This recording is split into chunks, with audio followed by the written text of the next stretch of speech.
ہم بات کر رہے ہیں امریکہ اور ایران کے درمیان مذاکرات کے حوالے سے ہونے والی جو پیش رفت ہے اس حوالے سے، اور یہ معاملات آگے کس طرف جا رہے ہیں۔ ایمبیسڈر جمیل صاحب، جو بریک سے پہلے متین صاحب بات کر رہے تھے کہ کچھ خدشات موجود ہیں، اسرائیل اس ساری چیز کو انڈورس کر رہا ہے یا نہیں، اس حوالے سے ان کے کوئی خاص سٹیٹمنٹ تو موجود نہیں ہے، لیکن ان کے عہدیدار جب امریکی میڈیا سے بات کرتے ہیں تو اس میں بہت ساری باتیں گیو اوے کر دیتے ہیں، تو اس بات پر کا اظہار کرتے نظر آ رہے ہیں کہ صدر ٹرمپ امریکہ کے سابق صدور کی طرح اسرائیل کو مکمل طور پہ اعتماد میں نہیں رکھ رہے ہیں۔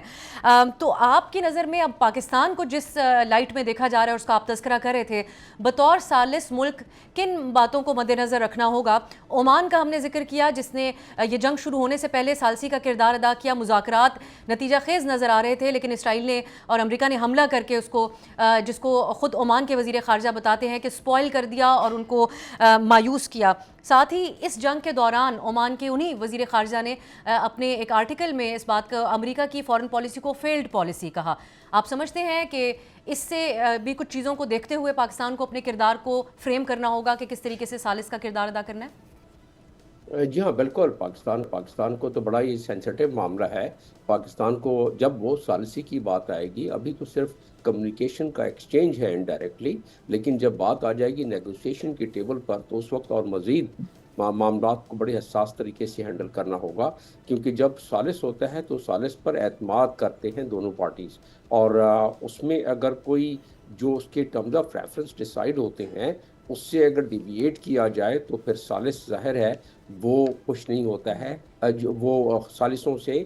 جو افیکٹڈ دو پارٹیز ہیں خوش نہیں ہوتی ہیں۔ تو اس لحاظ سے یقیناً پاکستان کو اس چیز کا ادراک ہے، اور پاکستان یقیناً اسی حساب سے آگے اس معاملے کو لے کے چلے گا، کیونکہ ہم سے زیادہ اس سینسٹیوٹی کو اور کون جانتا ہوگا۔ جس طرح کہ میں بتا رہا تھا کہ ہمارے اور ایران کا چولی دامن کا ساتھ ہے، بہت ساری قدریں ہماری مشترک ہیں اس لحاظ سے۔ لیکن بات یہاں اس وقت یہ بھی ہو رہی ہے اسرائیل کی، جو آپ نے بات کی، تو اسرائیل تو جب سے اسرائیل کا وجود ہوا، بلکہ جب سے زائونزم کی بنیاد رکھی گئی 1897 میں، 1897 میں سوئٹزرلینڈ میں، اس وقت سے لے کے جو زائونزم کے لحاظ سے جو اس وقت اب اس کا شاخسانہ امریکہ میں ہے، کہ وہ کانگریس میں ہو یا اسٹیٹ ڈپارٹمنٹ میں یا پینٹاگون میں یا وہاں کے بڑے کسی بھی ادارے کا نام لے لیں، اس میں وہ تانے بانے بنے ہوئے ہیں اسرائیلی لابی نے، اور یہ وہی زائونسٹ لابی ہے جس کو کہتے ہیں۔ اس پہ بڑی کتابیں بھی لکھی گئی ہیں، اور اس پہ ثابت ہو چکا ہے کہ وہ کس طرح امریکہ کے صدر پہ اثر انداز ہوتے ہیں۔ فارن پالیسی کی آپ نے بات کی، جب بھی اسرائیل کی بات آئے گی اور امریکہ کے حوالے سے، تو امریکہ کی فارن پالیسی، یہ امریکنز کہتے ہیں، امریکن نیشنل انٹرسٹ سے بھی بہت دفعہ ختم، وہ اس کو بالائے طاق رکھتے ہوئے اسرائیل کی نیشنل انٹرسٹ کو، ابھی یہ جو ہو رہی ہے وار، اس میں اگر دیکھا جائے تو اسرائیل نے اس پر بہت عرصے سے کام کیا ہے، صرف ایک سال میں ہی بلکہ تقریباً 9.5 مہینے میں 7 ٹرپس لگائے ہیں نیتن یاہو نے، اور ان کی اسرائیلی لابی منوعن دن رات کام کر رہی تھی، اور باقی تو چھوڑے ان کے دو نمائندے جو اس کا نیگوسیشن کا حصہ تھے عمان میں اور جنیوا میں، وہ خود بڑے کٹر قسم کے اس معاملے میں اسرائیل کا ساتھ دیتے ہیں۔ تو اس لحاظ سے اگر دیکھا جائے تو ٹرسٹ لیول، جس کی وجہ سے آپ نے کہا، آپ ذکر کیا، اس میں 2 مرتبہ یہی ہوا کہ ثالث موجود تھے، ثالثوں نے کافی بات کو آگے بڑھا دیا تھا عمان نے، اور جب آخری مرحلے میں بات آئی تو اس سے 2-4 دن پہلے اٹیک ہو جاتا ہے۔ جون میں بھی ایسا ہی ہوا اور اس مرتبہ بھی ایسے ہوا۔ تو کہتے ہیں نا، دودھ کا جلا چھاچھ بھی پھونک پھونک کر پیتا ہے، تو ایران اس دفعہ ٹرسٹ حاصل کرنے کے لیے کافی گارنٹی لے گا، پہلی چیز۔ دوسری چیز، جیسا کہ ہم ذکر کر رہے تھے، ایران، اور آپ نے اپنے انٹرو میں بتایا کہ ڈونلڈ ٹرمپ کہتے ہیں کہ ایک بڑا تحفہ ہے، وہ تحفہ آئل اور گیس کے حوالے سے ابھی بھی خبر چل رہی ہے بڑے بڑے چینلز پہ دنیا کے، اس وقت بھی جب ہم بات کر رہے ہیں کہ ایران نے تمام جہازوں کو الاؤ کر دیا ہے کہ آپ جائیں، اسٹیٹ آف ہرمز کھل گیا، ماں سوائے یو ایس اور اسرائیل کے، تو وہ شاید آئل کی پرائس کو کم کرنے والی بات ہوگی، اس لیے ڈونلڈ ٹرمپ کے آ جاتے ہیں اسرائیل کے بارے میں۔ تو اسرائیل تو کوشش کرے گا کسی طرح فالس فلیگ آپریشن کرے، ایران تو نہیں مانتا کہ اس نے ڈیگو گارشیا پر جو ہے سپر سونک میزائل داغا ہے، اور ایران نے تو کلیئر ڈینائی کیا ہے کہ جب شروع میں فرسٹ और 2 अप्रैल को, 1 और 2 मार्च को जब वहाँ अरामको वाली बात आई तो उन्होंने कहा कि नहीं, हमने नहीं किया ये। तो ये फॉल्स फ्लैग का तो है, ये हद्दुल वसा कोशिश रही है इजराइल की कि किसी तरीके से, और इजरायली लॉबी की अमेरिका के ज़रिए, कि किसी तरह हमारे खलीजी ममालिक जो हैं वो यकजा होके टूट पड़े ईरान पर। ऐसा नहीं हुआ। खलीजी ममालिक को भी इसमें, पाकिस्तान का मैं आपको बताता चलूँ कि पाकिस्तान का भी इसमें बहुत ज़्यादा शटल डिप्लोमेसी है, जिसकी वजह से, और पाकिस्तान का स्टेज भी बहुत बड़ा है बिकॉज ऑफ आवर। बिल्कुल, और हम देख रहे हैं ऑन डेली बेसिस एम्बेसडर साहब पाकिस्तान की क़यादत के राब्ते हो रहे हैं मिडल ईस्ट में भी। इस पे मैं इस बात को आगे लेकर जाना चाहूँगी। जनरल साहब, आपके साथ एक तो इसराइल की अप्रोच, आपको क्या लगता है कि वो सैबोटाज की कोशिश कर सकता है, या उस मौके पर हैं कि जहाँ उनको ट्रंप को एतमाद में लेकर ही आगे जो है वो करना होगा, जैसे ओमान ने जो है वो अपनी नापसंदगी इस सारे मामले के हवाले से माजी में सामने रख दी थी।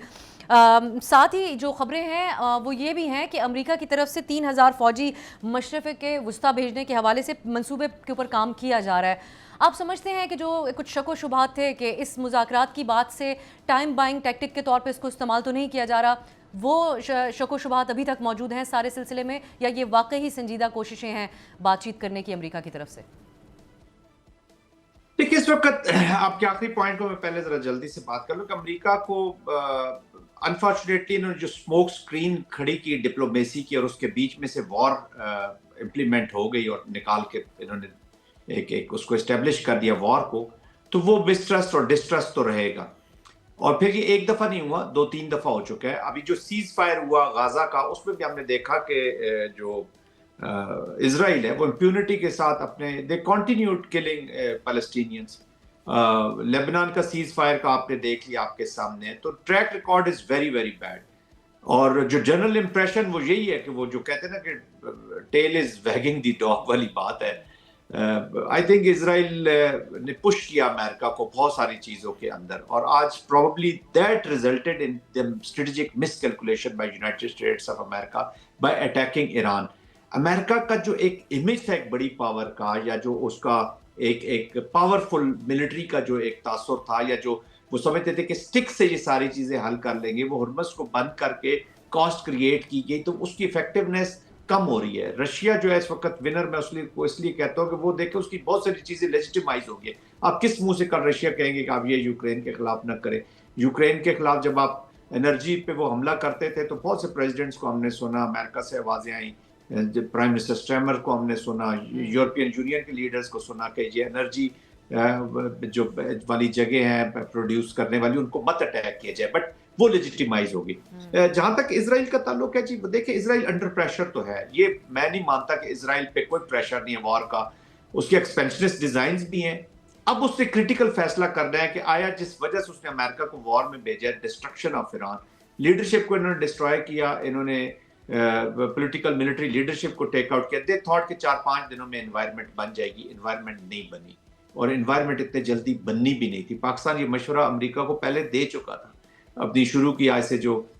कुछ अर्सा पहले मीटिंग्स हुई व्हाइट हाउस में, पाकिस्तान टोल्ड देम कि इट्स नॉट दैट इजी जो आप समझ रहे हैं, और ये उसकी रिपरकशंस होगी। एग्जैक्ट वैसा ही अनफोल्ड हो गया। दैट्स वाई पाकिस्तान की जो प्राइम मिनिस्टर का ट्वीट है ना, वो प्रेसिडेंट ट्रंप ऐसे नहीं रीट्वीट कर रहे हैं। उसका मतलब है कि वो इस चीज़ से ज़हन उनका मिल रहा है इस चीज़ को कि पाकिस्तान ने मुझे सही मशवरा दिया था या बताया था, और वैसे ही अनफोल्ड हुई हैं चीज़ें। Because Pakistan knows the capability capacity इस रीजन को। Pakistan as a professional